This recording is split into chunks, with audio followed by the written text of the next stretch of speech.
यह कहानी बहुत पुरानी है। एक भिखारी रास्ते से गुजर रहा था। तभी उसकी नज़र पैसों से भरे एक बटुए पे पड़ी। उसने उसे उठाकर देखा तो उसमें 100 मोहरें थी।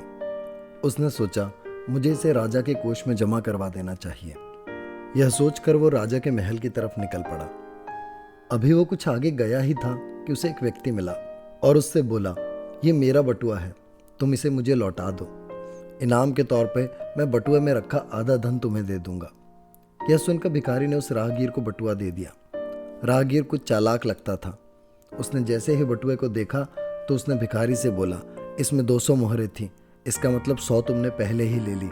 अब मुझे मेरी 100 मोहरें लौटा दो। यह बात सुन भिखारी को बहुत गुस्सा आया। भिखारी की नीयत में खोट नहीं थी, इसलिए उसने राजा के पास जाकर न्याय मांगने का विचार किया और इस विचार से वो उस व्यक्ति के साथ राजा के दरबार की तरफ चल पड़ा और राजा के दरबार में पहुंच के राजा के आगे उसने अपनी बात विस्तार से रखी।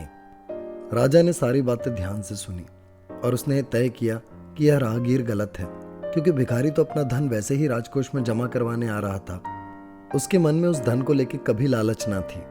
और जिस तरह रास्ते में राहगीर ने सौदेबाजी की, इसका मतलब वो धन के बारे में पहले से जानता था। उसे पता था कि बटुए में कितना धन है, ये बटुआ उसी का है और उसके मन में लालच आ गया। उसने परिस्थिति का फायदा उठाते हुए अधिक धन पाने के लालच में ये स्वांग रचा।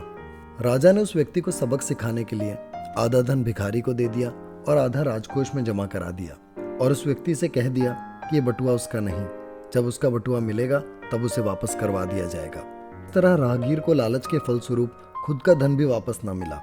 दोस्तों, हमारे असल जीवन में, आपके जीवन में किसी भी चीज को पाने की मंशा में अच्छे बुरे का ध्यान ना रखना लालच का भाव है। जिस वस्तु पर आपका कोई अधिकार नहीं, उसे पाने की चाहत रखना लालच का स्वरूप है। इस भाव से हमेशा दूर रहना चाहिए, क्योंकि ये भाव विनाश का रास्ता है। जिस प्रकार कौरवों को सत्ता का लालच था और उन्होंने उसे पाने के लिए कई षड्यंत्र रचे, लेकिन अंत में उन्हें अपने जीवन से भी हाथ धोना पड़ा। लालच हमेशा इंसान को बुराई के रास्ते पर ले जाती है। लालच में उसे सही गलत का भान तक नहीं रहता, उसे बस पाने की चाहत होती है। वो एक ऐसे अंधे रास्ते पर इतना अंदर तक चला जाता है कि जब उसे अपनी गलती का एहसास होता है तो वो वहां से वापस नहीं लौट सकता। इसीलिए कहते हैं, लालच बुरी बला है।